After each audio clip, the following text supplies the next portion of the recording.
Bismillahirrahmanirrahim. Dear student, I am your instructor Mohammad Hasnain.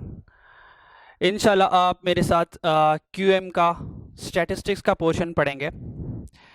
जैसे कि आपको पता है कि हमारा क्यूएम का जो पेपर है ये एएफसी का एक वाहिद ऐसा पेपर है कि जो कि 100 मार्क्स का। हमारा फंक्शनल इंग्लिश का, बिजनेस कम्युनिकेशन का, आईटी का 50 मार्क्स का सब्जेक्ट है, पेपर है। जाके क्यूएम एक वाहिद ऐसा पेपर है जो 100 मार्क्स का। और एज पर योर नॉलेज हमें पता है क्यूएम के दो पोर्शन हैं। First portion based on mathematics and second portion based on statistics. तो इंशाल्लाह ताला आप मेरे साथ स्टैटिस्टिक्स को कैरी करेंगे। टोटल क्यूएम में हमारे पास 19 चैप्टर्स हैं। क्यूएम में क्वांटिटेटिव मेथड में हमारे पास जो टोटल चैप्टर्स हैं वो 19 है। इसमें से जो फर्स्ट पोर्शन है मैथमेटिक्स का, जो मैथ पोर्शन है वो चैप्टर नंबर 1 to 10 पर बेस करता है। चैप्टर नंबर 1 to 10 पर मैथमेटिक्स बेस करते हैं। 10 to onward stat portion base करता है।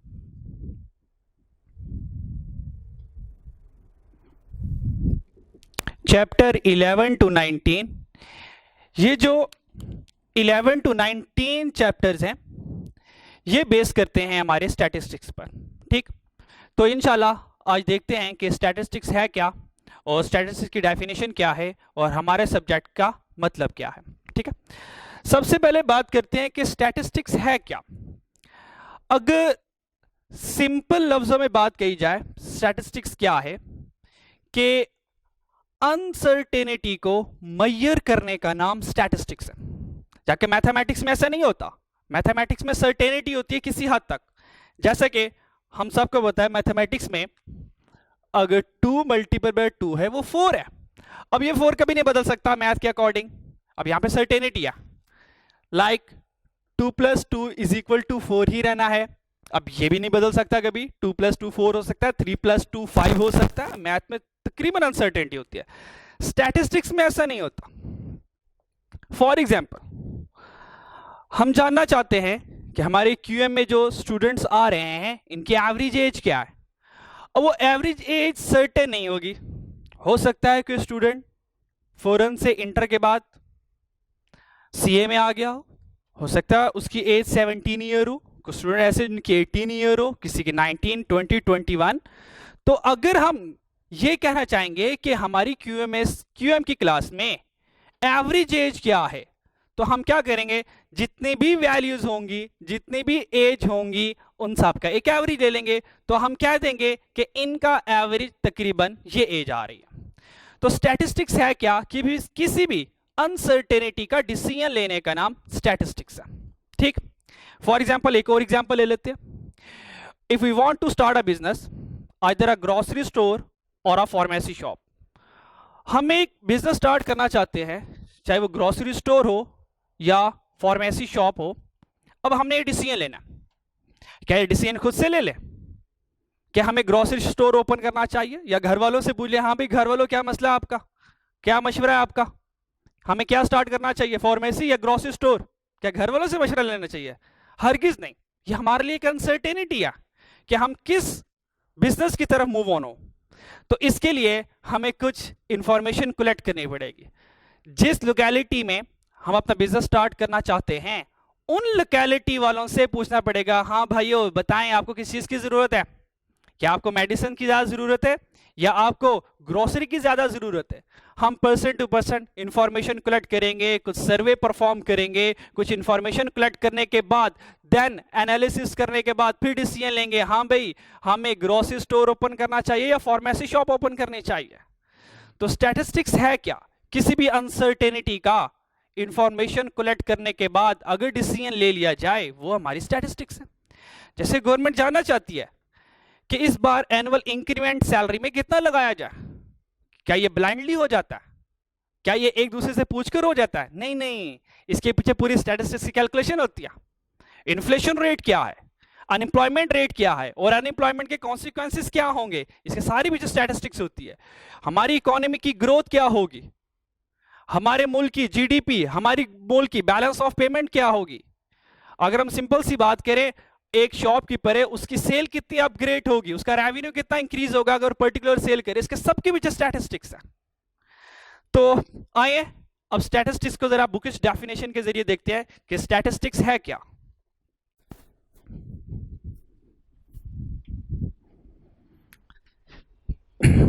Definition of statistics,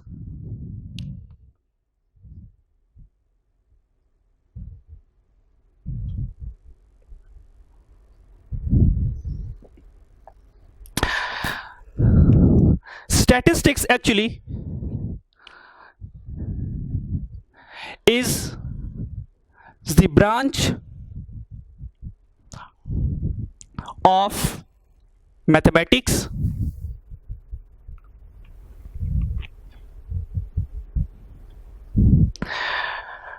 which deal with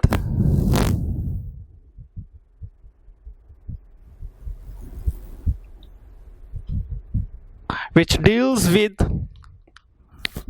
collection, number one,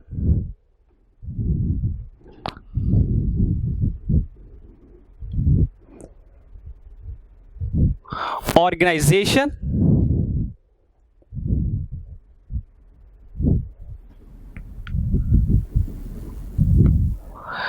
presentation,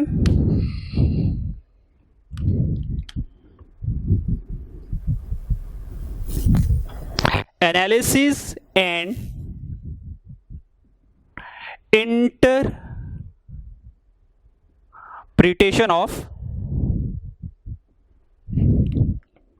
data।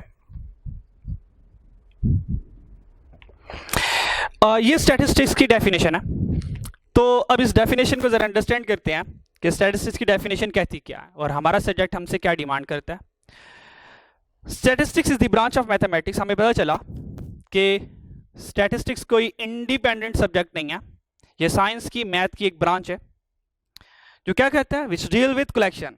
Number one case, हम कलेक्शन करेंगे, कलेक्शन कर लिया, उसके बाद हम क्या करेंगे, ऑर्गेनाइज करेंगे, उसके बाद हम क्या करेंगे, प्रेजेंट करेंगे। किस चीज को कलेक्ट करना है, किसको ऑर्गेनाइज करना है, किसको प्रेजेंट करना है, दैट इज योर डेटा। ये डेटा क्या है, इंशाल्लाह भी कुछ देर बाद इंशाल्लाह आपको पता चल जाएगा। जब भी हमने कोई इंफॉर्मेशन, कोई डिसीजन देना है, सबसे पहले उसकी इंफॉर्मेशन कलेक्ट करेंगे, सबसे पहले हम कलेक्शन करेंगे। जब हमने इंफॉर्मेशन को कलेक्ट कर लिया, फिर उस कलेक्टेड इंफॉर्मेशन को हम ऑर्गेनाइज करेंगे, क्योंकि जब हम इंफॉर्मेशन कलेक्ट करते हैं वो रॉ फॉर्म में होती है, वो ओरिजिनल फॉर्म में होती है, वो कोई मीनिंगफुल फॉर्म डिपिक्ट नहीं कर रही होती। उस कलेक्टेड इंफॉर्मेशन को हमें ऑर्गेनाइज पहले करना पड़ता है। जब वो इंफॉर्मेशन ऑर्गेनाइज हो गई, फिर ऑर्गेनाइज करने के बाद, मीनिंगफुल फॉर्म में कन्वर्ट करने के बाद हम उसको प्रेजेंट करते हैं, ताकि जरा यूजर के लिए, जितने भी स्टेक होल्डर हैं उनके लिए, पब्लिक के लिए और इवन हमारे लिए उस डाटा को समझना जरा आसान हो जाए। प्रेजेंटेशन के लिए हमारे पास दो तरीके होते हैं किसी भी चीज को प्रेजेंट करने के लिए।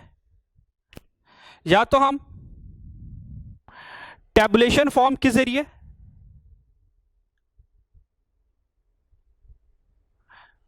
टैबुलेशन फॉर्म के जरिए चीजों को प्रेजेंट करते हैं, या तो ग्राफिकल फॉर्म में उसको प्रेजेंट करते हैं। फॉर एग्जाम्पल, प्रेजेंटेशन की बात करते हुए, दो टीमों के दरमियान क्रिकेट मैच हो रहा था, हमने मिडमैन को ज्वाइन किया। तो जब हम मैच देख रहे थे, ड्यूरिंग द मैच एक ग्राफ शो हुआ।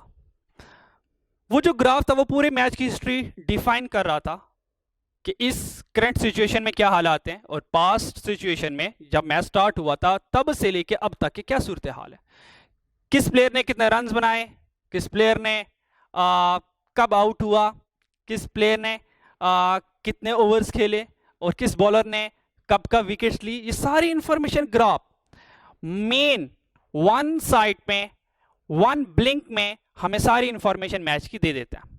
तो जब हम चीजों को कलेक्ट करते हैं, अब उन्होंने कलेक्ट क्या किया होगा, मैच वालों ने ball to ball, over to over information collect की और उन कलेक्टेड इंफॉर्मेशन को ऑर्गेनाइज करने के बाद एक ग्राफ में प्रेजेंट कर दिया। जब ग्राफ में प्रेजेंट कर दिया तो हुआ क्या, हमारे लिए समझना आसान हो गया। फिर साथ ही साथ अगर आपने मैच जब देखते हैं तो साथ साथ एनालिसिस भी चल रहा होता है, कुछ हद तक डिसीजन भी चल रहा होता है, प्रिडिक्शन चल रही होती है कि टीम ए इस वक्त जीतने के चांसेस 75% है, नीचे एक ग्राफ चल रहा होता है उनका। फिर टीम ए जरा और बेहतर परफॉर्म करती है तो ग्राफ शो करता है अब 75% से वो 80% पे चले गए, देन 85, 90 और at the end team a win कर जाती है। तो साथ साथ वो एनालिसिस और इंटरप्रेशन की तरफ भी जा रहे होते हैं। तो सबसे पहले हमने चीजों को कलेक्ट करना है, कैसे कलेक्ट करना है, किन सोर्सेज से कलेक्ट करना है, इसके ऊपर अभी बात करेंगे। ऑर्गेनाइज करने के बाद प्रेजेंट कर दिया। अब बात करते हैं सेकंड फेज की, एनालिसिस एंड इंटरप्रिटेशन। जब चीजों को प्रेजेंट कर दिया, चीजें हमारे पास शो हो गई, इसके बाद अगला मरहला आता है डिसीजन देना। अगर मैं क्रिकेट मैच की बात करूं, कौन सी टीम जीतेगी, ये हमने अब एनालिसिस करना है इस सारे डाटा के ऊपर।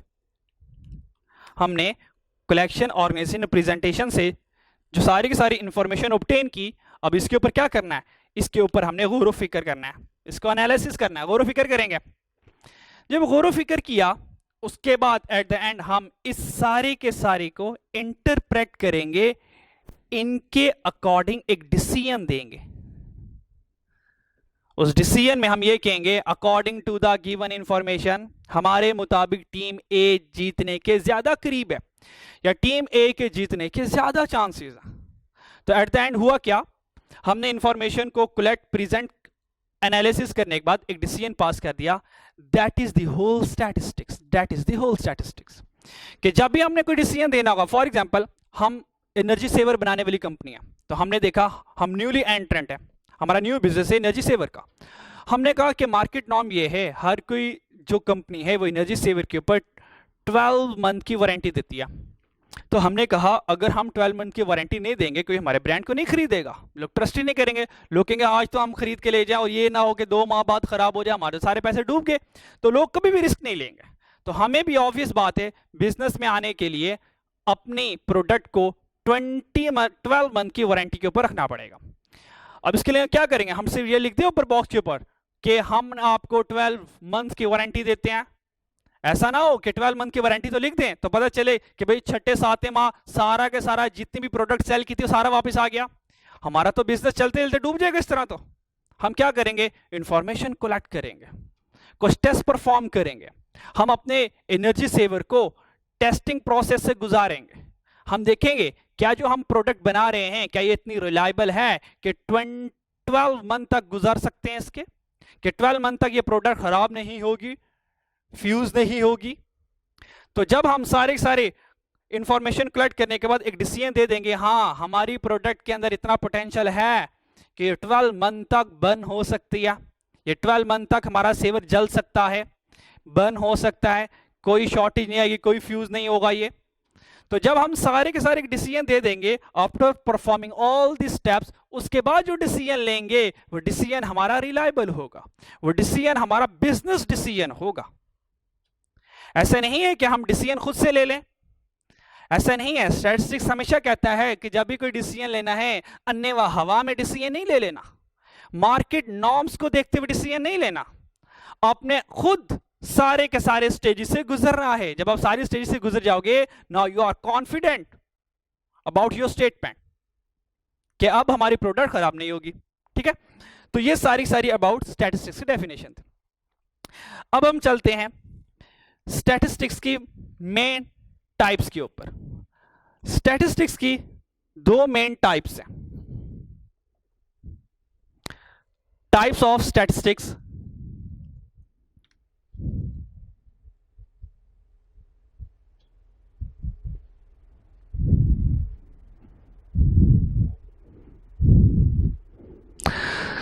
स्टैटिस्टिक्स की 2 टाइप्स हैं। Number 1 is descriptive statistics,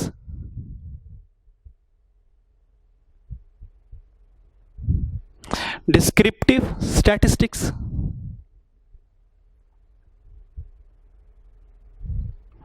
And the second one is inferential statistics.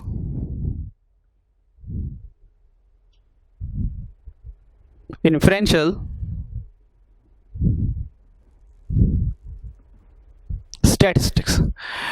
Descriptive statistics क्या है? क्या ये जो भी हमने पढ़ा, कलेक्शन, ऑर्गेनाइजेशन, प्रेजेंटेशन, ये तीनों लफ्ज ही डिस्क्रिप्टिव स्टैटिस्टिक्स के हैं. What is descriptive statistics? To collect and to organise and present the data, it is called descriptive statistics. Descriptive statistics का काम सिर्फ ये है कि चीजों को कलेक्ट करना, उसके बाद चीजों को ऑर्गेनाइज करना और उसके बाद चीजों को प्रेजेंट करना. ये सारा के सारा किसका काम है? डिस्क्रिप्टिव स्टैटिस्टिक्स का. डिस्क्रिप्टिव स्टैटिस्टिक्स कोई डिसीजन नहीं करने वाली, कोई एनालिसिस नहीं करने वाली, ये डिस्क्रिप्टिव स्टैटिस्टिक्स की डोमेन में है ही नहीं. देन इन्फ्रेंशियल स्टैटिस्टिक्स, जहां पर ये डिस्क्रिप्टिव स्टैटिस्टिक्स का रोल एंड होता है, जहां पर ये डिस्क्रिप्टिव स्टैटिस्टिक्स का काम खत्म होता है, वहीं से ही इन्फ्रेंशियल स्टैटिस्टिक्स का काम शुरू हो जाता है. इन्फ्रेंशियल स्टैटिस्टिक्स क्या है? ये बहुत ही एक इंपॉर्टेंट डेफिनेशन है जो कि आईकैप पॉइंट ऑफ व्यू से भी इंपॉर्टेंट है. Make decision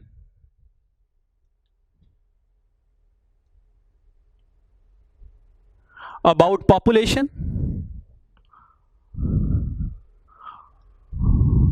make decision about population on the basis of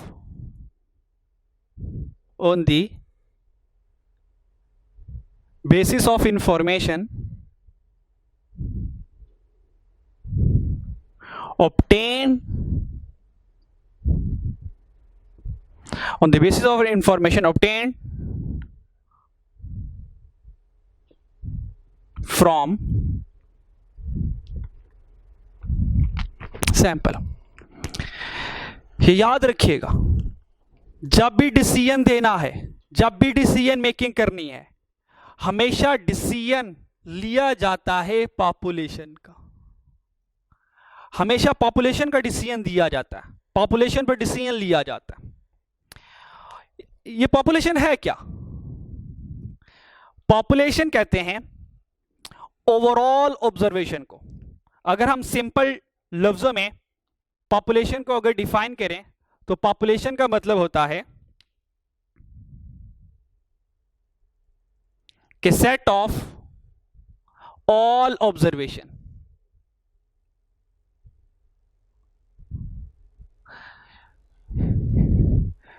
या complete set of all observation. किसी भी ऑब्जर्वेशन का कंप्लीट सेट जो होगा वो उसकी पॉपुलेशन होगी. इसमें होता क्या है? 100% ऑफ डाटा होता है. हमने जितनी भी इंफॉर्मेशन, जितना भी डाटा कलेक्ट किया वो 100% लिया जाएगा, वो कंप्लीट, वो होल लिया जाएगा. That is your population. And sample क्या है? What is sample? ये जो सैंपल है ये रिप्रेजेंटेटिव पार्ट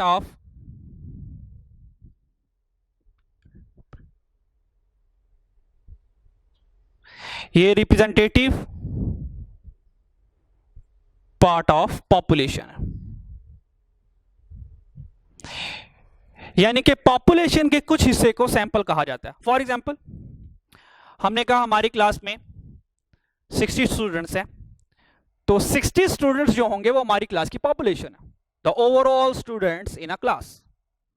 हमने कहा इन 60 स्टूडेंट में से हम किसी 10 स्टूडेंट्स के ऊपर कुछ एनालिसिस करना चाहते हैं. यानी कि उन्होंने अगर टेस्ट 1 दिया, हम देखना चाहते हैं कि टेस्ट 1 में एवरेज परफॉर्मेंस स्टूडेंट्स की क्या रही. हम जानना चाहते हैं कि average performance of the class क्या रही. हमने 10 स्टूडेंट्स का डाटा लिया, हमने उनके ऊपर कुछ एनालिसिस किया. हमने एनालिसिस याद रखना है, हमेशा सैंपल बेस पर करना है. हमने वो इंफॉर्मेशन कलेक्ट की, ऑर्गेनाइज की, प्रेजेंट की, एनालिसिस और डिसीजन एनालिसिस तक सारा के सारा हमने काम सैंपल पर करना है. सैंपल की इंफॉर्मेशन कलेक्ट करेंगे, सैंपल को ही ऑर्गेनाइज करेंगे, सैंपल को ही प्रेजेंट करेंगे, सैंपल पर भी एनालिसिस करेंगे. एट द एंड जब डिसीजन देंगे तो हम कहेंगे, जब डिसीजन पास करने लगेंगे हम पूरी पॉपुलेशन पर डिसीजन पास करेंगे. फॉर एग्जांपल, हमने सैंपल बेसिस पर स्टूडेंट्स का एवरेज लिया, तो हमने कहा एवरेज ये रहा कि 88% स्टूडेंट्स ने टेस्ट में ये स्कोर हासिल किए हैं. यानी कि 88% स्टूडेंट्स टेस्ट में पास हो गया। तो हम ये देखेंगे कि 88% जो स्टूडेंट्स टेस्ट में पास हुए हैं उन्हीं की बेस पर हम कहेंगे कि ओवरऑल हमारी क्लास का रिजल्ट भी 88% है। बात समझ आ रही है? ये बात याद रखिएगा कि कभी भी डिसीजन सैंपल पर नहीं लिया जाता। सैंपल सिर्फ टेस्टिंग पर्पस के लिए यूज होता है, अल्टीमेट डिसीजन पॉपुलेशन पर देना होता है। जैसे कि अपने एग्जांपल पर वापस आते हैं, जो मैंने एनर्जी सेवर वाली एग्जांपल दी थी। अब एनर्जी सेवर, हमारा बिजनेस एनर्जी सेवर का है, तो हमने कहा हमने तो जो सेवर की प्रोडक्शन करनी है वो तो लाखों में करनी है। अब क्या जितने भी हमने लैक्स में सेवर्स प्रोडक्ट प्रोड्यूस करने हैं, क्या उन सबको हम टेस्ट कर लें? और भाई अगर लाख सेवर ही हमने टेस्ट कर लिया तो मार्केट में सेल क्या करेंगे? हम क्या करेंगे, कुछ 100 सेवर को, 500 सेवर को या 300-400 सेवर्स को हम बर्न करेंगे, हम उनको जलाएंगे। हम फिर ये देखेंगे क्या ये 1 साल तक बर्न कैपेसिटी रखते हैं, जलने की ताकत रखते हैं, फ्यूज तो नहीं हो रहे। तो हम क्या करेंगे, 500 सेवर को टेस्ट करेंगे और उन 500 सेवर की बेस पर हम कहेंगे भाई लाखों की प्रोडक्शन कर डालो, क्योंकि ये 500 रिप्रेजेंट कर रहे हैं कि हम 1 साल तक खराब नहीं होने वाले। इसके और एग्जांपल लेते हैं कि सैंपल और पॉपुलेशन में क्या फर्क है। जब अल्लाह ना करे जब हम कभी बीमार हो जाते हैं तो हम डॉक्टर के पास जाते हैं, तो वो हमारी बीमारी को डायग्नोज करता है। तो वो कहता है कि सही तरीके से मालूम हो नहीं रहा कि आपको एक्चुअली डिजीज क्या है, बज़ाहिर फिजिकली अपीयरेंस से नजर नहीं आ रहा। तो ऐसा करें, आप ये टेस्ट करवा लें, तो जो रिपोर्ट आएगी हम अकॉर्डिंग टू द रिपोर्ट फिर आपकी मेडिकेशन स्टार्ट करते हैं, ट्रीटमेंट स्टार्ट करते हैं। तो उसने हमें टेस्ट लिख दिया, तो हम टेस्ट लेकर लेबॉर्ट्री गए और हमने लेबॉर्ट्री में उस बंदे को कहा कि भाई हमने ये टेस्ट करवाना है, एक पर्टिकुलर टेस्ट करवाना है। तो क्या सर आपका ब्लड सैंपल चाहिए। तो हम उसको ये तो नहीं कहेंगे ना भाई आपको क्या पता कि ब्लड के किस हिस्से में, बॉडी के किस हिस्से में जाकर डिजीज है, ये तो डॉक्टर को पता नहीं चल रहा। आप तो बाजू से मेरा सैंपल ले लेंगे और बेशक बीमारी टांगों में, तो फिर क्या होगा। तो क्या सर हम जो बॉडी की सर्कुलेशन है वो तो पूरे बॉडी की है। अब ऐसा थोड़ी है कि वो, जैसे कि मेरी बॉडी का जो पूरा ब्लड है वो मेरी पॉपुलेशन है, अब वैसा थोड़ी वो मेरा पूरा ब्लड निकाल कर साइड में रखेगा और मेरे पूरे ब्लड को टेस्ट करेगा और फिर एक डिसीजन देगा कि भाई सर आपकी बॉडी में अल्लाह ना करे ये पर्टिकुलर डिजीज है या ये डिजीज नहीं है। वो क्या करेगा, वो बेस पर इंफॉर्मेशन कलेक्ट करेगा, वो एक ब्लड सैंपल लेगा। मतलब मेरा जो पूरी बॉडी का ब्लड है ये मेरी पॉपुलेशन है, और मेरे पूरे ब्लड का रिप्रेजेंटेटिव पार्ट लेगा, थोड़ा सा सैंपल लेगा, ब्लड सैंपल। वो जो थोड़ा सा ब्लड सैंपल लेगा वो ये वाला सैंपल है, जिसके ऊपर वो सारी की सारी सारी टेस्ट परफॉर्म करेगा। और जब मेरे ब्लड सैंपल को उसने परफॉर्म किया, टेस्ट किया, और अल्टीमेट डिसीजन मेरे ब्लड सैंपल पे ऊपर देगा कि सर ये जो आपने ब्लड सैंपल दिया था, हाँ ये वाला सही है, बाकी बॉडी में क्या चल रहा है ये नहीं हम बता सकते। ऐसा नहीं होता, वो इंफॉर्मेशन सैंपल बेस पर कलेक्ट करता है, जबकि डिसीजन हमारे पूरे ब्लड पर देता है कि सर आपकी बॉडी में डिजीज बिल्कुल नहीं है, अब बिल्कुल रिलैक्स हो जाए। तो हम डॉक्टर की रिपोर्ट दिखाते हैं, डॉक्टर कहते हैं हाँ कोई डिजीज नहीं है आपको भाई, ये तो मौसमी हालात चेंजिंग की वजह से आपको थोड़ा सी प्रॉब्लम आ रही थी, इंशाल्लाह ठीक हो जाएगा। तो this is population and sample, ठीक है। तो याद रखिएगा डिस्क्रिप्टिव स्टैटिस्टिक्स हमेशा चीजों को कलेक्ट, ऑर्गेनाइज और प्रेजेंट करेगी, जबकि इन्फ्रेंशियल स्टैटिस्टिक्स में हम डिसीजन मेकिंग लेते हैं। इन्फ्रेंशियल स्टैटिस्टिक्स डिसीजन मेकिंग के लिए होती है, ठीक है। नेक्स्ट इससे ऑनवर्ड चलते हैं, दोबारा यहां पर आ जाते हैं इस कलेक्शन के ऊपर। हमने कहा हम डाटा को कलेक्ट करेंगे, लेकिन कैसे कलेक्ट करेंगे, आइए देखते हैं source of collection of data, कि हम डाटा को कैसे कैसे कलेक्ट कर सकते हैं, ठीक।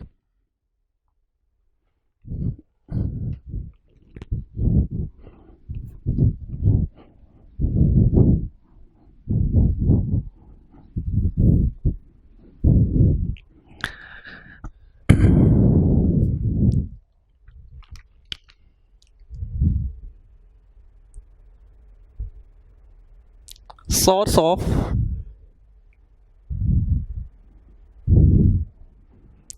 collection of डाटा, किसी भी डाटा को कलेक्ट करने के सोर्स क्या हैं? दो तरह के सोर्स हैं। नंबर 1,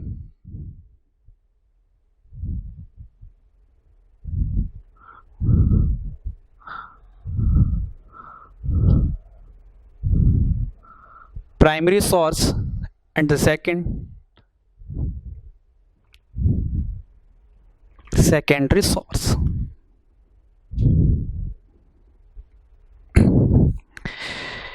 ये प्राइमरी सोर्स है क्या?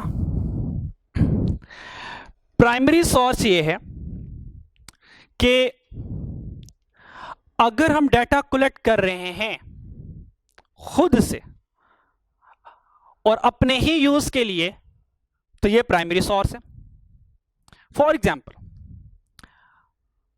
हमने देखा कि जैसे ही सिग्नल ग्रीन होता है, लोग बहुत तेजी से सड़क क्रॉस कर रहे होते हैं, और सेकेंड एंड पर जब अदर साइड पर सिग्नल जो है वो रेड हो रहा होता है, कुछ लोग रुकने के बावजूद भी एट द एंड तक मूव ऑन हो रहे होते हैं। तो हमने देखा कि भाई इस तरह तो एक्सीडेंट होने का खदशा है। तो ये हमने पर्सनल ऑब्जर्वेशन कलेक्ट की। अगर आप पर्सनली कोई चीज ऑब्जर्व कर रहे हैं, पर्सनली कोई चीज कलेक्ट कर रहे हैं, इस मेन आपने जो डाटा कलेक्ट किया ये प्राइमरी सोर्स से किया।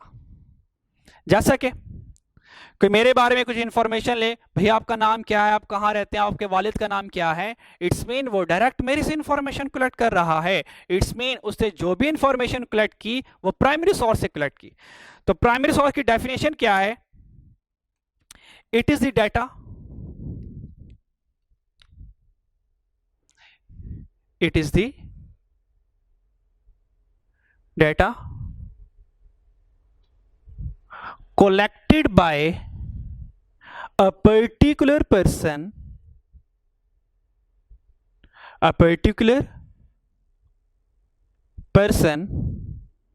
for his own use। अगर एक पर्टिकुलर पर्सन अपने इस्तेमाल के लिए कोई इंफॉर्मेशन कलेक्ट करता है, इट्स मीन वो प्राइमरी सोर्स है, उससे प्राइमरी सोर्स से इंफॉर्मेशन कलेक्ट की। प्राइमरी सोर्स में फॉर एग्जांपल कौन कौन सी कैटेगरीज आ जाती हैं? फॉर एग्जांपल पर्सनल ऑब्जर्वेशन, जैसे कि अभी हमने बात की। पर्सनल ऑब्जर्वेशन से, हमारी जो पर्सनल ऑब्जर्वेशन है, हम जो देख रहे हैं, जो खुद से एनालिसिस कर रहे हैं, इट्स मीन जितनी भी इंफॉर्मेशन हमें मिल रही है वो डायरेक्ट हमें मिल रही है, ये हमारा प्राइमरी सोर्स है। ठीक, नेक्स्ट और कौन सी एग्जांपल हो सकती है प्राइमरी सोर्स इंफॉर्मेशन कलेक्शन की? क्वेश्चनएयर।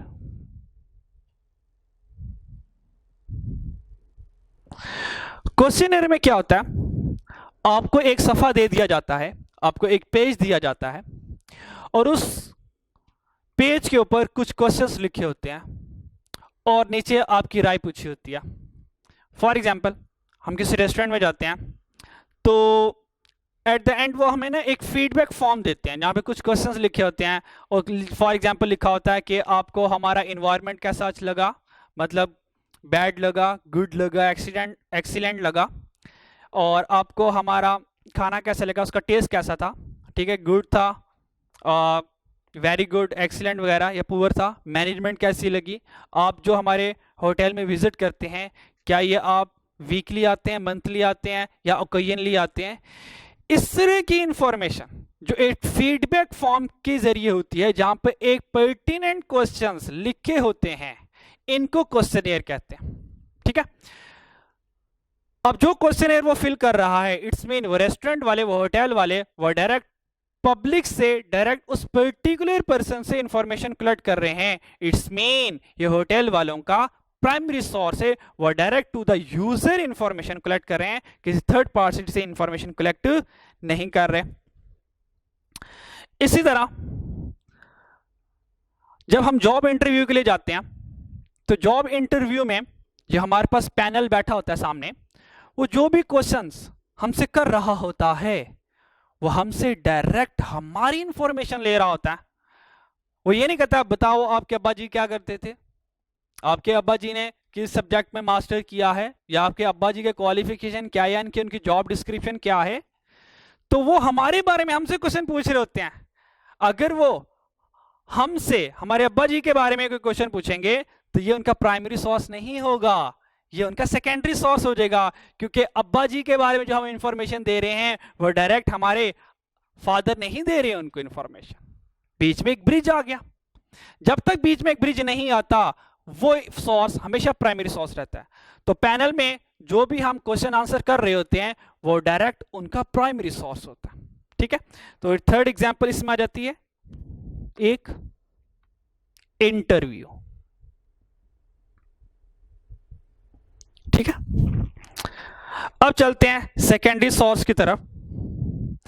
सेकेंडरी सोर्स है क्या, इसकी डेफिनेशन देखते हैं, फिर जरा चला इसको एक्सप्लेन करते हैं। सेकेंडरी सोर्स में इसकी डेफिनेशन ये है,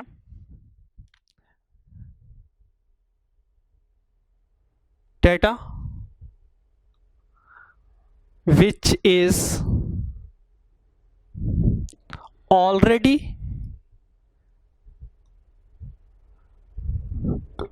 collected by someone but investigator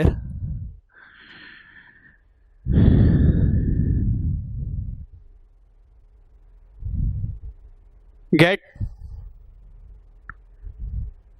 for his own use। Secondary source क्या, data which is already collected by someone, already collected by someone. It's mean secondary source हर वो सोर्स होगा अगर हम किसी और का डेटा यूज कर रहे हैं, but investigator get for his own use, लेकिन इन्वेस्टिगेटर उस डेटे को हासिल करता है सिर्फ अपना मकसद पूरा करने के लिए, अपना टेम्परेरी काम को कंप्लीट करने के लिए। फॉर एग्जाम्पल, हमारे टीचर ने कहा, इंग्लिश के टीचर ने, कि भाई अनएम्प्लॉयमेंट के ऊपर ऐसे लिख के लेकर आओ। अब अनएम्प्लॉयमेंट को जब हम ऐसे लिखने लगे, हमने कुछ मटेरियल किताब से लिया, कुछ मटेरियल इंटरनेट से ले लिया, कुछ मटेरियल किसी आर्टिकल से ले लिया। क्या ये जो बुक से हमने मटेरियल लिया, आर्टिकल से या इंटरनेट से, जो मटेरियल वहां पे पड़ा हुआ था, क्या वो हमने लिखा था? नहीं नहीं नहीं नहीं, वो तो हर किसी हमने नहीं लिखा था। इट्स मीन हम किसी और की इंफॉर्मेशन को यूज कर रहे हैं अपना मकसद पूरा करने के लिए। अगर हम ऑलरेडी कलेक्टेड इंफॉर्मेशन को यूज कर रहे हैं तो खुद से बताएं, क्या ये प्राइमरी सोर्स होगा या सेकेंडरी सोर्स होगा? ये सेकेंडरी सोर्स होगा, क्योंकि ये हमने खुद से इंफॉर्मेशन नहीं लिखी है, हम तो किसी और की इंफॉर्मेशन को यूज कर रहे हैं। जब हम किसी और की इंफॉर्मेशन को यूज करेंगे तो वो हमेशा हमारे लिए कौन सा सोर्स बनेगी? सेकेंडरी सोर्स बनेगी। हर वो इंफॉर्मेशन जो हम खुद हासिल करेंगे पर्सनल ऑब्जर्वेशन के जरिए, क्वेश्चनएयर के जरिए, इंटरव्यू के जरिए, वो हमारा प्राइमरी सोर्स बनेगा। और अगर हम किसी और की इंफॉर्मेशन को यूज कर रहे हैं तो वो हमारा कौन सा सोर्स बनेगा? सेकेंडरी सोर्स बनेगा। ठीक है, नेक्स्ट इस आगे चलते हैं, इसकी एग्जांपल्स क्या है? फॉर एग्जाम्पल, बुक्स, किताबें हमने खुद नहीं लिखी होती है। हाँ, जो इस बुक का राइटर है, जो इसका ऑथर है, उसके लिए ये प्राइमरी इंफॉर्मेशन है, क्योंकि वो सारी की सारी जो बात लिख रहा है वो खुद से लिख रहा है, अपने पर्सनल ऑब्जर्वेशन से लिख रहा है। जो बुक का ऑथर होगा, ऑथर ऑफ द बुक होगा, जो राइटर होगा, वो प्राइमरी सोर्स होगा। लेकिन हम जो बुक्स इस्तेमाल करते हैं वो हमारे लिए प्राइमरी सोर्स होगा, सेकेंडरी सोर्स होगा? ऑब्वियस बात है, सेकेंडरी सोर्स होगा। इस तरह जो टेलीविजन में जो न्यूज वगैरह सुनते हैं, वो जो इंफॉर्मेशन कलेक्ट की होती है वो न्यूज वालों ने कलेक्ट की होती है, वो मीडिया ने कलेक्ट की होती है। तो न्यूज वाले जो इंफॉर्मेशन हमें प्रोवाइड कर रहे होते हैं वो हमारे लिए सेकेंडरी इंफॉर्मेशन होती है, क्योंकि वो सारी की सारी न्यूज मीडिया वालों ने कलेक्ट की होती है।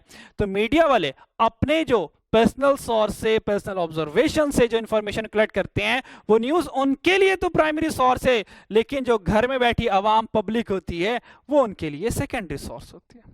ठीक, फॉर एग्जाम्पल जितने भी आर्टिकल्स लिखे जाते हैं, मैगजीन्स लिखे जाते हैं और न्यूज़पेपर्स होते हैं, किसी भी कंपनी की पब्लिश्ड स्टेटमेंट होती है, वो पब्लिश स्टेटमेंट बेशक गवर्नमेंट की हो सकती है, किसी कंपनी की बैलेंस शीट वगैरह हो सकती है। ठीक है, ये सारी के सारे हमारे पास सेकेंडरी सोर्स ऑफ डाटा है। ठीक है, होप सो आपने यहां तक अंडरस्टैंड कर लिया होगा कि हमारे पास जो डाटा को कलेक्ट करने के सोर्स कौन से हैं। हम इसको सम अप करते हैं। हमारे पास दो सोर्स है, एक प्राइमरी सोर्स। प्राइमरी सोर्स वो सोर्स होता है जो हम पर्सनल ऑब्जर्वेशन से, इंटरव्यू के जरिए, क्वेश्चन के जरिए इंफॉर्मेशन कलेक्ट करते हैं। सेकेंडरी सोर्स वो सोर्स होता है कि ऑलरेडी किसी और ने इंफॉर्मेशन कलेक्ट की हुई है, हम किसी और की कलेक्टेड इंफॉर्मेशन को सिर्फ अपना टेम्पररी मकसद को पूरा करने के लिए यूज करते हैं। ठीक है, नाउ इसे ऑनवर्ड चलते हैं कि हमारे पास ये डाटा क्या है। अब डाटा के ऊपर थोड़ी सी बात कर लेते हैं कि what is data.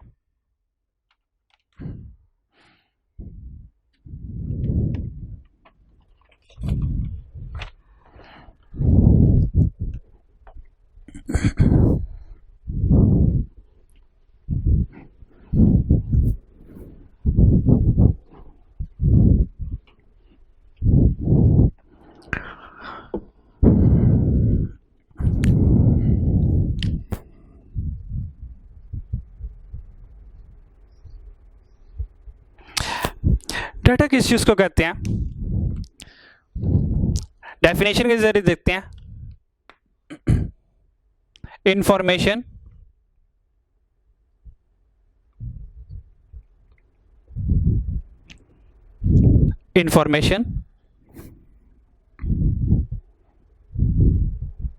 which is collected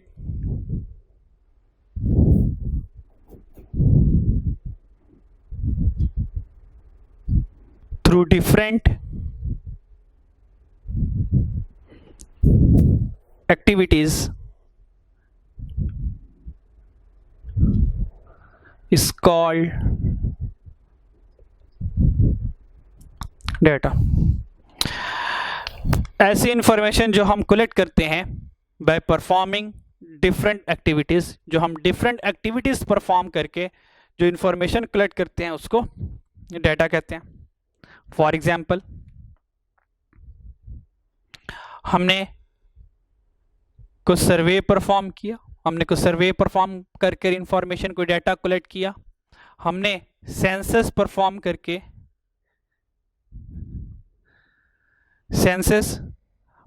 करके कुछ इंफॉर्मेशन कलेक्ट की, तो ये जो कलेक्टेड इंफॉर्मेशन होगी ये हमारा डाटा होगा। ठीक है, अब देखते हैं इस डाटा की टाइप्स क्या, types of data.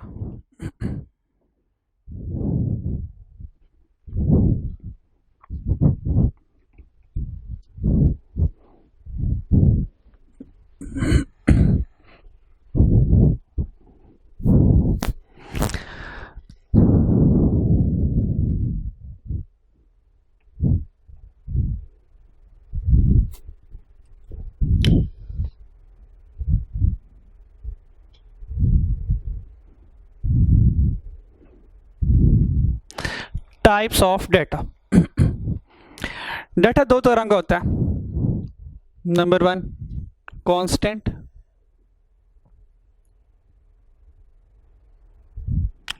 And second one is variable data.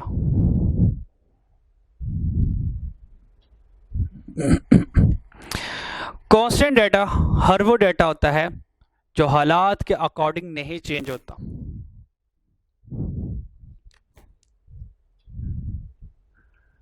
data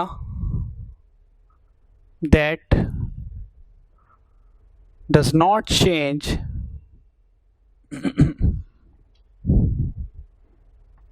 with the change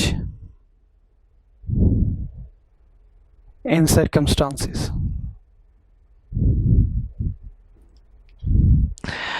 ऐसा डेटा जो हालात के चेंज होने से ना चेंज हो वो कांस्टेंट डेटा होता है। फॉर एग्जाम्पल में हमने कहा जो हमारे पास मैस ऑफ अर्थ है, जो अर्थ का मैस है कभी चेंज नहीं होता, ये हमेशा कांस्टेंट रहता है। ऐसा नहीं हुआ कुछ बंदे मरने लग गए तो जमीन की हाँ बोझ थोड़ा सा हल्का हो गया तो थोड़ा सा मेरा मैस रिड्यूस हो जाए, या पॉपुलेशन इंक्रीज होना शुरू हो जाए, या व्हीकल बहुत ज्यादा प्रोड्यूस होना शुरू हो जाए, या बड़ी बड़ी बिल्डिंग्स बनना शुरू हो जाए, तो जमीन ये नहीं कहती ओहो इतना बर्डन आ गया चलो थोड़ा मेरा मैस इंक्रीज हो गया जरा। ऐसा नहीं होता। तो जो मैस ऑफ अर्थ है वो हमेशा कांस्टेंट रहता है। सेकंड,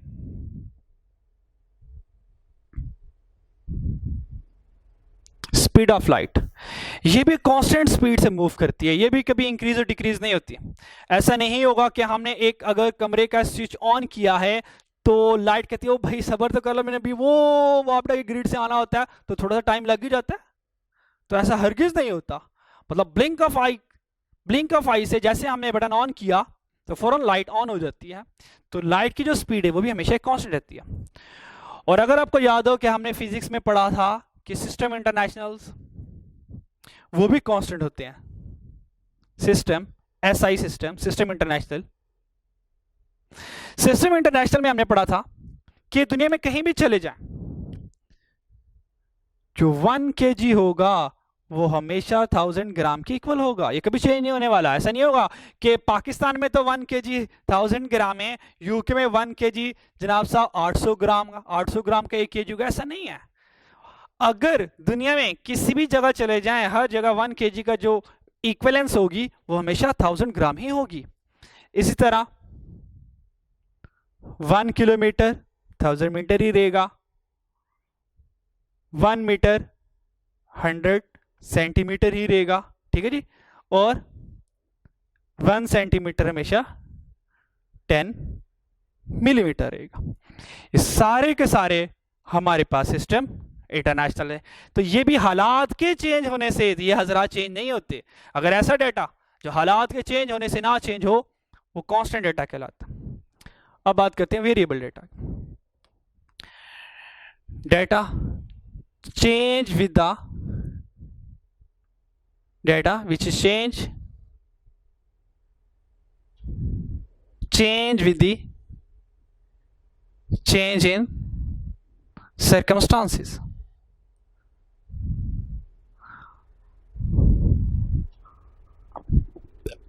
ऐसा डेटा जो हालात के चेंज होने से चेंज हो जाए, इस तरह के डेटा को कहते हैं वेरिएबल डेटा।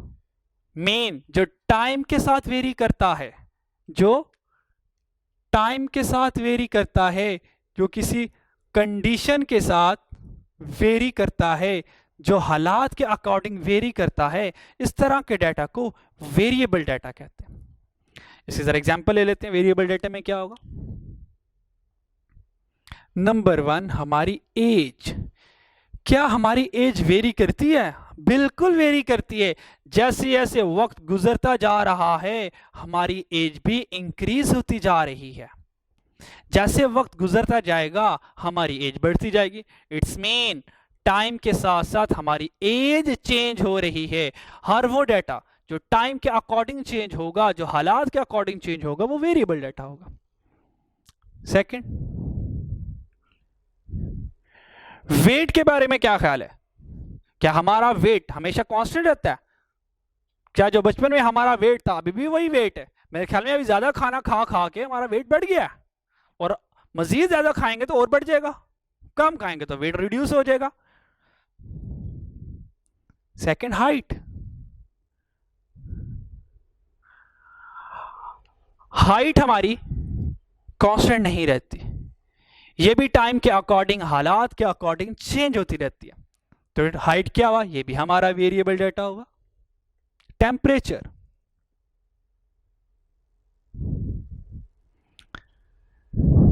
टेम्परेचर भी चेंज होता रहता है, ये भी कभी ज्यादा होता रहता है, कभी कम होता रहता है, ठीक। इस तरह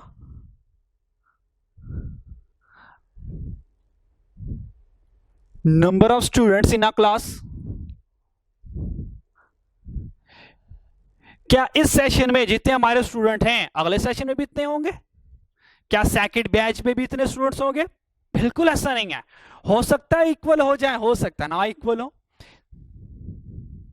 इस तरह नंबर ऑफ मोबाइल फोन या कोई भी अदर एसेसरीज ले ले, number of mobile phone manufactured,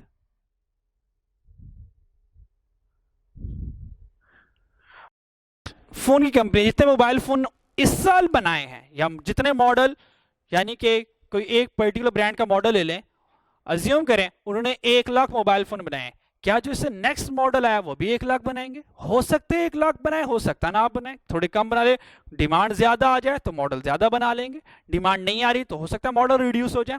तो ये सारे के सारे, एज हो गया, वेट हो गया, हाइट हो गया, हमारी ऑनेस्टी होगी, हमारी ईमानदारी हो गई, ठीक है, हमारा नॉलेज हो गया, हमारी इंटेलिजेंस हो गई, ये सारे के सारे हालात के अकॉर्डिंग वेरी करते हैं। जब हम छोटे थे हमारा इतना नॉलेज नहीं था, हम पढ़ते चले गए, हमारा नॉलेज अपग्रेड होता गया, हमारा नॉलेज इंक्रीज होता गया। तो जैसे जैसे टाइम के साथ साथ हम चलते जाएंगे हमारा नॉलेज इंक्रीज होता जाएगा। तो नॉलेज भी एक क्या है, एक वेरिएबल फैक्टर है। इस तरह जो स्पीड है ये भी एक वेरिएबल फैक्टर है, स्पीड भी कांस्टेंट नहीं होती। ऐसा नहीं होता हम जो बाइक चला रहे हैं या गाड़ी चला रहे हैं, इवन साइकिल चला रहे हैं, वो एक कांस्टेंट स्पीड से चला रहे हैं, ऐसा नहीं होता। समटाइम अगर बिल्कुल रोड वैकेंट है, साफ सुथरी है, रश नहीं है, रशी एरिया नहीं है, हम स्पीड से जा रहे होते हैं, और अगर कोई स्पीड ब्रेकर आ गया हमें अपनी स्पीड रिड्यूस करनी पड़ती है, और अगर कोई इशारा आ गया हमें तो स्टॉप होना पड़ जाता है, वहां पर तो हमारी स्पीड ही 0 हो गई।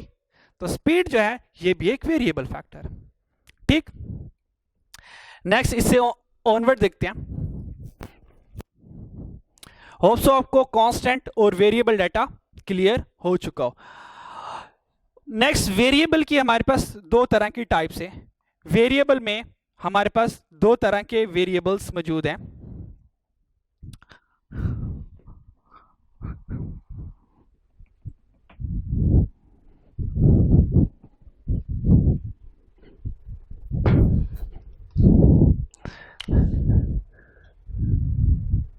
इस वेरिएबल की 2 टाइप्स है हमारे पास।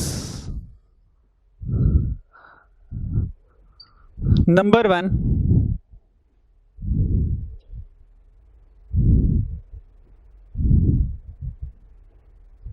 qualitative variable, and the second one is quantitative variable.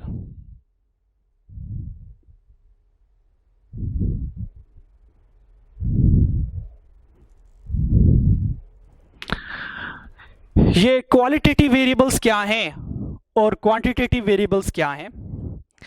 Qualitative variables वो वेरिएबल्स हैं जो क्वालिटी को शो कर रहे होते हैं, यानी कि ये नॉन न्यूमेरिक वैल्यूज होती हैं, which shows quality या attributes या कैरेक्टरिस्टिक।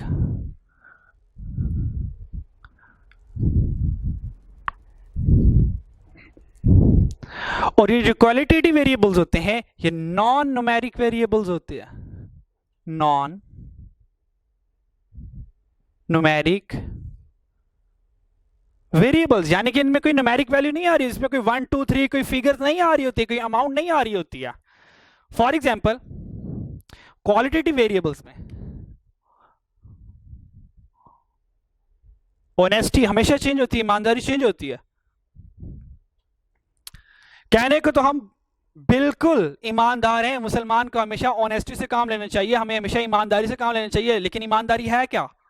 क्या हमारे मुआशरे में, इस्लामिक स्टेट में क्या ईमानदारी चल रही है? क्या दूध हमें प्योर मिल रहा है? सब्जियां, दालें, आटा, चीनी, कोई चीज ऐसी हो जो हम प्योरली ऑनेस्टी के साथ बेच रहे हो, जो हम चीजों को तोलते हैं, उनका वेट करते हैं, क्या ऑनेस्टी से करते हैं? क्या हम जो चीज़ों का रेट लगाते हैं क्या ऑनेस्टी से लगाते हैं? क्या हम तो भाई आर्टिफिशियल होर्डिंग करके, ज़ख़ीरा अंदोज़ी करके मुनाफा ज़्यादा कमा लेते हैं? अगर हमारा कोई सैक्रेड त्यौहार आ जाए, कोई रमज़ान आ जाए या कोई ईद वगैरह आ जाए, हम तो ज़रूरत से ज़्यादा चीज़ों के रेट अपग्रेड कर देते हैं। हमें पता है कि लोगों ने चीज़ें खरीदनी है। अब ऑनेस्टी कहाँ गई? तो ऑनेस्टी को क्या कोई मेजर कर सकते हैं कि ये कितना ऑनेस्ट है और ये कितना ऑनेस्ट नहीं है? तो ऑनेस्टी इज नॉट मेजरेबल। इस चीज़ को मेजर नहीं किया जा सकता, इसको काउंट नहीं किया जा सकता, गिना नहीं जा सकता। नॉलेज,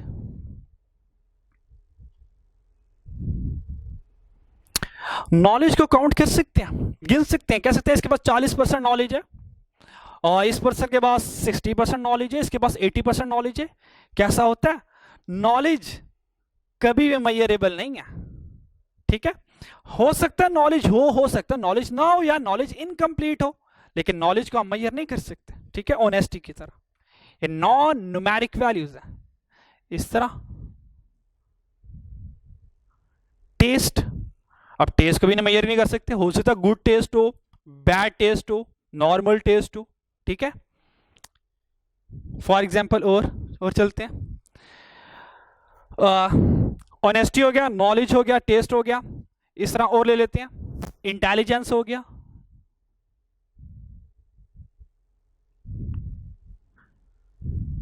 कौन कितना इंटेलिजेंट है या कौन कितना डल है।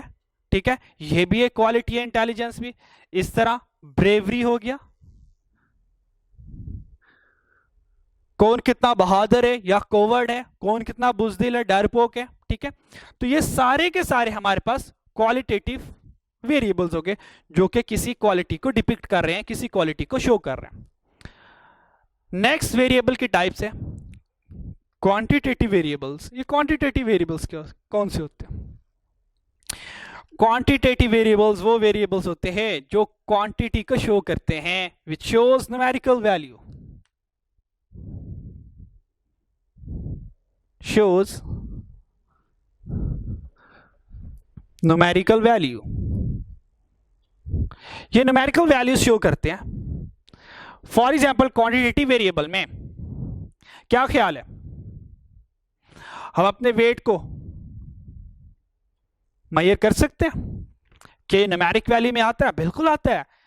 हो सकता है कि वेट 60 kg हो सकता है वेट 70.25 kg हो सकता है वेट 80 kg हो। तो वेट हमेशा न्यूमेरिकल वैल्यूज में आ रहा होता है। सेम हाइट, हाइट भी न्यूमेरिकल वैल्यूज में आ रही होती है, यानी कि इसकी हाइट क्या है, इसकी 5.6 है या 5.7 है या 5.2 है या 5.35 है या 5.256 है। ठीक है, तो जो हाइट है ये भी न्यूमेरिकल वैल्यूज का हिस्सा। टेम्परेचर, टेम्परेचर भी एक न्यूमेरिकल वैल्यूज है। ठीक है, तो जितने हमने वेरिएबल्स लिखे थे जो काउंटेबल होते हैं, जो न्यूमेरिक सेंस में आ रहे होते हैं, जिनमें न्यूमेरिक वैल्यूज आ रही होती है, वो सारे के सारे क्वांटिटेटिव वेरिएबल्स का पार्ट बनते हैं। तो इसमें आप एज भी ले सकते हैं, नंबर ऑफ स्टूडेंट्स भी इसमें आ जाएंगे, नंबर ऑफ हाउसेज आ जाएंगे, नंबर ऑफ इलेक्ट्रिक अप्लायंसेस आ जाएंगे। ठीक है, कोई भी ऐसी चीज जो काउंटेबल हो, जो न्यूमेरिक वैल्यू में आ सकती हो, वो क्वांटिटेटिव वेरिएबल्स का पार्ट बन जाती है। इसमें स्पीड हो सकती है। ठीक है, सारे के सारे वो इसमें आ जाएंगे इंशाल्लाह। ठीक है, नेक्स्ट फिर क्वांटिटेटिव वेरिएबल्स के दो हिस्से, क्वांटिटेटिव वेरिएबल्स की फर्दर कुछ दो टाइप्स।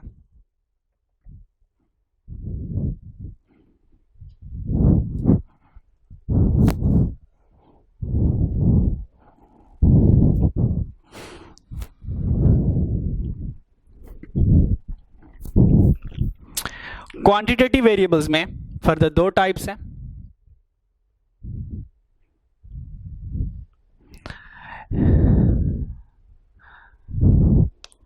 एक को कहते हैं डिस्क्रीट वेरिएबल,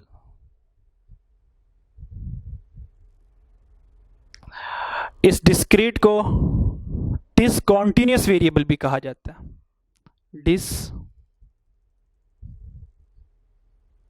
डिसकंटीन्यूअस वेरिएबल, और क्वांटिटेटिव की second type continuous variable. Continuous variable. ये डिस्क्रीट वेरिएबल क्या है और कॉन्टिन्यूस वेरिएबल क्या है? डिस्क्रीट वेरिएबल की अगर हम बात करें, it is countable, it is countable. Discrete variables को काउंट किया जाता है। ये होल नंबर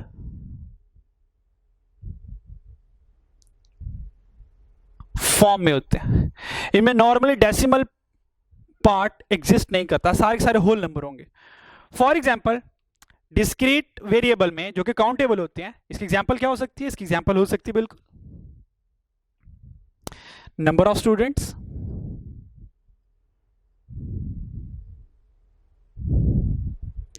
अब नंबर ऑफ स्टूडेंट्स कभी भी डेसिमल में एग्जिस्ट नहीं करते। जी हमारी क्लास में स्टूडेंट्स कितने हैं? हमारी क्लास में स्टूडेंट 40 होंगे या 41 होंगे या 39 होंगे।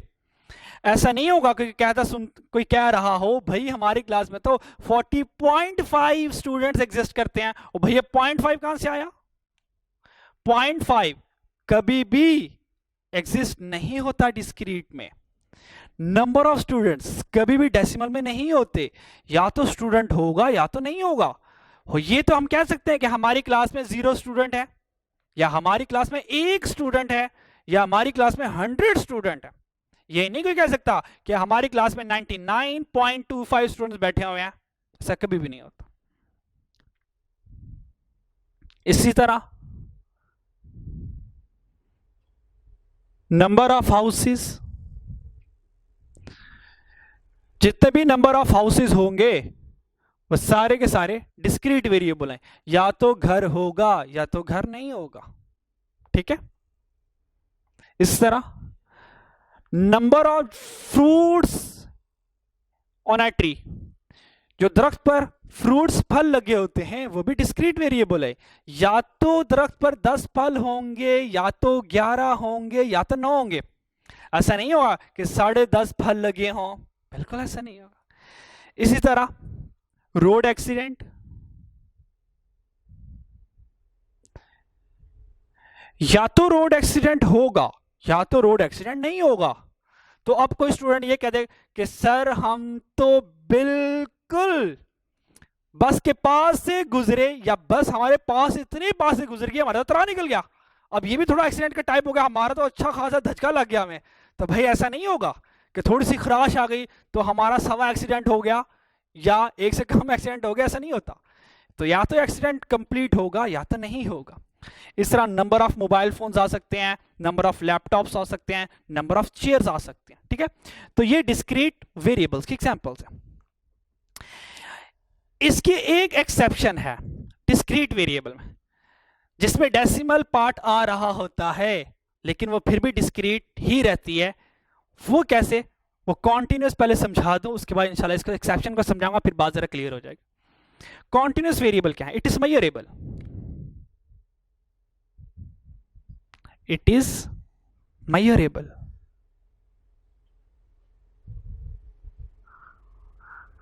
कॉन्टिन्यूस वेरिएबल को काउंट नहीं किया जाता, इनको मेजर किया जाता है। फॉर एग्जाम्पल, जैसे कि मैंने अभी पीछे एग्जाम्पल्स लिखी थी, सेम एग्जाम्पल्स हैं जो हमने क्वालिटेटिव वेरिएबल्स में, शायद क्वांटिटेटिव वेरिएबल्स में हमने लिखी थी, जिनको मेजर किया जाता है। वेट गिना नहीं जाता, ये वेट मशीन से वेट किया जाता है, दैट इज मेजरेबल। और वेट देखें कॉन्टिन्यूस वेरिएबल है, याद रखिएगा कॉन्टिन्यूस वेरिएबल कब कॉन्टिन्यूस होता है और डिस्क्रीट कब डिस्क्रीट होता है। कॉन्टिन्यूस की डेफिनेशन ये है कि 1 और 2 हमें पता है 1 और 2 के दरमियान इनफिनिट रियल नंबर आते हैं। तो कॉन्टिन्यूस वेरिएबल वो है 1 और 2 के दरमियान में जब हमें पता है कि इनफिनिट रियल्स नंबर आते हैं, तो कॉन्टिन्यूस वेरिएबल वो वेरिएबल होता है जो कहता है भाई 1 और 2 के दरमियान में मैं किसी भी पॉसिबल नंबर पर एग्जिस्ट कर सकता हूं। हो सकता है कॉन्टिन्यूस नंबर 1.112 आ जाए, 1.122 आ जाए, 1.132 आ जाए, यानी कि 1 और 2 के दरमियान जितने भी पॉसिबिलिटीज हैं वो सारी की सारी कॉन्टिन्यूस वेरिएबल पर अप्लाई होती है। यानी कि कॉन्टिन्यूस वेरिएबल कहता है कि भाई हो सकता है कि 1 आ जाए, हो सकता है कि 2 कंप्लीट आ जाए, और 1 और 2 के दरमियान जितने भी नंबर्स एग्जिस्ट करते हैं मैं सबके साथ एग्जिस्ट कर सकता हूं। तो ये बात याद रखनी है कि कॉन्टिन्यूस वेरिएबल में कॉन्टिन्यूटी होती है, कॉन्टिन्यूस वेरिएबल में कॉन्टिन्यूटी होती है, ये ब्रेक नहीं होता, ये बिल्कुल कॉन्टिन्यूटी के साथ इंक्रीज होता जा रहा होता है। यानी कि अगर 1 है तो 1 के बाद जितने नंबर आते जा रहे हैं वो सारे कॉन्टिन्यूस में एग्जिस्ट करते हैं।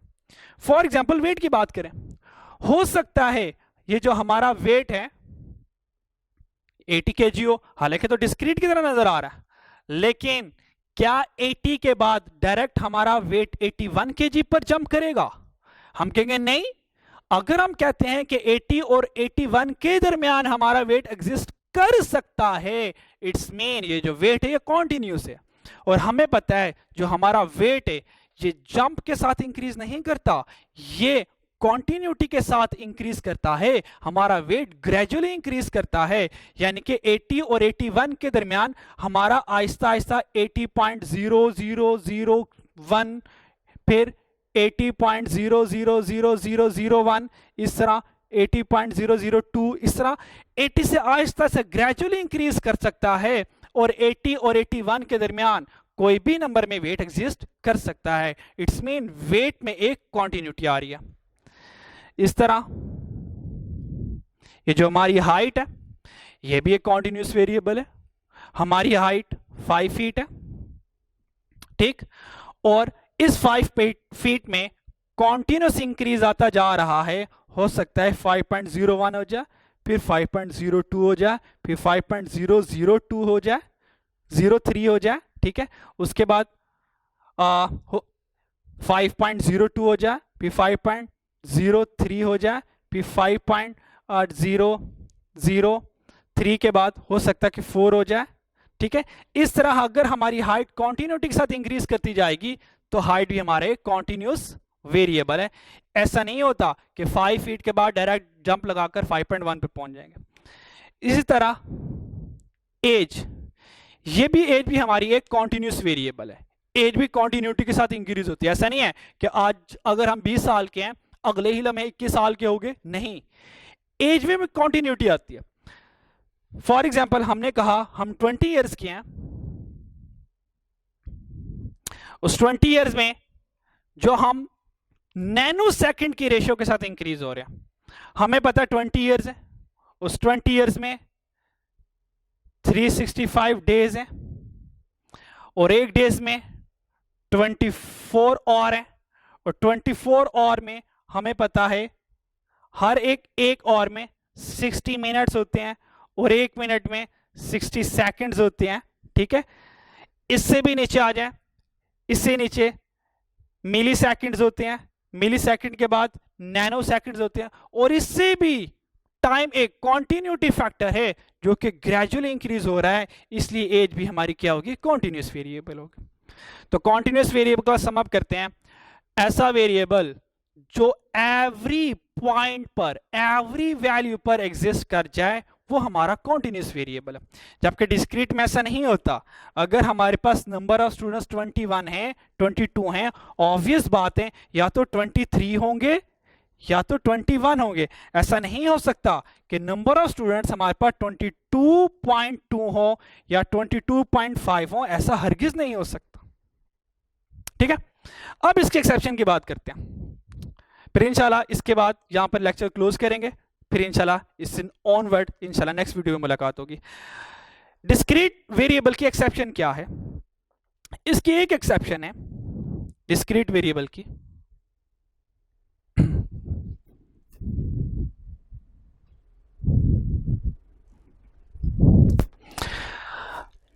अगर हम जैसे कि अगर हम शर्ट खरीदना जाते हैं तो सबसे पहले शॉपकीपर हमसे पूछता है कि sir what is your collar size, आपका कॉलर साइज क्या? हम बताते हैं कि भाई 15.5 है या 16 है या 15 है। तो वो हमें बता देगा सर ये जो दो रैंक हैं ये 15.5 के हैं, ये 15 के रैंक है, ये तीन रैंक 16 के हैं, ठीक है। तो सबसे पहले हमसे कॉलर साइज पूछेगा, यानी कि उसके पास जो शर्ट साइज पड़े होंगे हो सकता है 15 इंच के हों, 15.5 इंच के हों, 16 इंच के हों या 16.5 इंच के हों।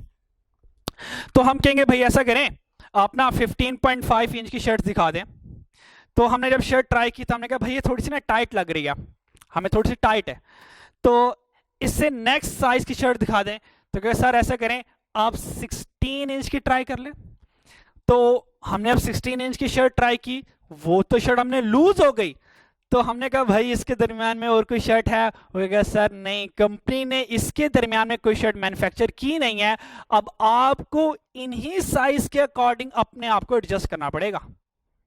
या दूसरा हाल ये ठीक है, आप टेलर से सिलवा लें अपने अकॉर्डिंग, वो ऑप्शन है। लेकिन अगर हम रेडीमेड खरीदना चाहते हैं, we have only two option, either to buy 15.5, 6, इसके दरमियान में कोई ऑप्शन नहीं है।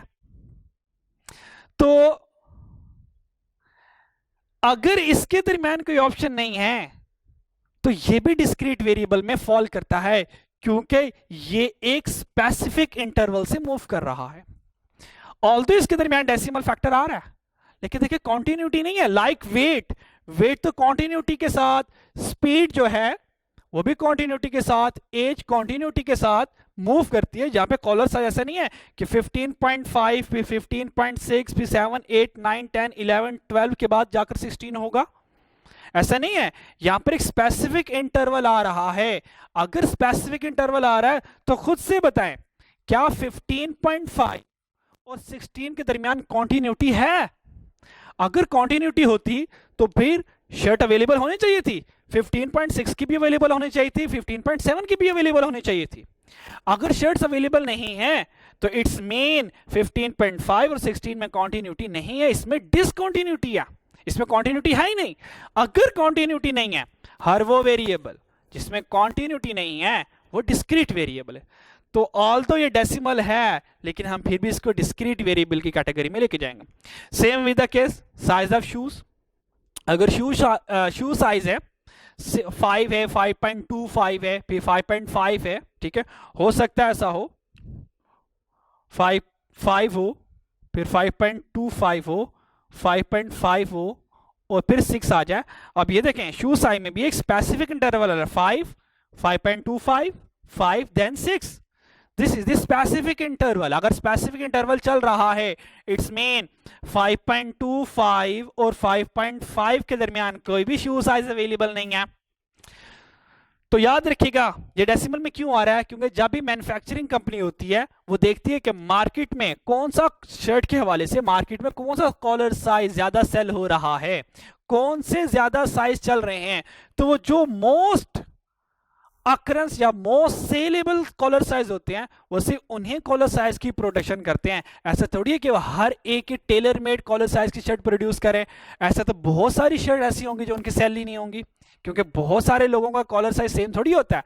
तो वो स्टैंडर्ड कॉलर साइज की शर्ट्स बना लेते हैं, लोगों को कहते हैं कि भाई प्लीज अपने आप को इन्हीं साइज के अकॉर्डिंग। तो ऑल तो यहाँ पे डेसिमल का फैक्टर आ रहा है, लेकिन ये फिर भी कॉन्टिन्यूस नहीं है, क्योंकि 15.5 और 16 के दरमियान कॉन्टिन्यूटी फैक्टर है ही नहीं है, इसके अंदर कॉन्टिन्यूटी है ही नहीं है। अगर कॉन्टिन्यूटी नहीं है तो ये एक्सेप्शन है शू साइज और कॉलर, ये डेसिमल के बावजूद भी डिस्क्रीट वेरिएबल रहेंगे। तो इसको सम अप करते हैं। टाइप्स ऑफ डाटा में कांस्टेंट जो चेंज नहीं होता, वेरिएबल जो चेंज होता है। वेरिएबल के दो types, qualitative, quantitative. Quality mean वो वेरिएबल जो क्वालिटी को शो करता है, क्वांटिटेटिव मीन वो वेरिएबल जो न्यूमेरिकल वैल्यू के साथ आता है। फिर क्वांटिटेटिव में दो टाइप्स पढ़ी हमने, डिस्क्रीट और कॉन्टिन्यूस। कॉन्टिन्यूस वो वेरिएबल्स होते हैं जो एवरी पॉसिबल वैल्यूज पर एग्जिस्ट कर सकते हैं, एवरी पॉसिबल पॉइंट पर एग्जिस्ट कर सकते हैं। हर वो वेरिएबल जो कॉन्टिन्यूस नहीं है वो डिस्क्रीट वेरिएबल है। डिस्क्रीट वेरिएबल में हमेशा डेसिमल फैक्टर नॉर्मली नहीं आता, हाँ, लेकिन with the exception collar size और शू साइज में अगर स्पेसिफिक इंटरवल है, अगर आप आगे खुद से गेस कर सकते हैं what is the very next value, तो मुझे पता है कॉलर साइज में 16.5 के बाद 17 आने वाला है, फिर 17.5, तो ऐसे जो वेरिएबल्स होंगे वो डिस्क्रीट वेरिएबल हैं। Hope you understand all the concept. इंशाल्लाह इससे नेक्स्ट वीडियो में मुलाकात होगी। अल्लाह हाफिज़।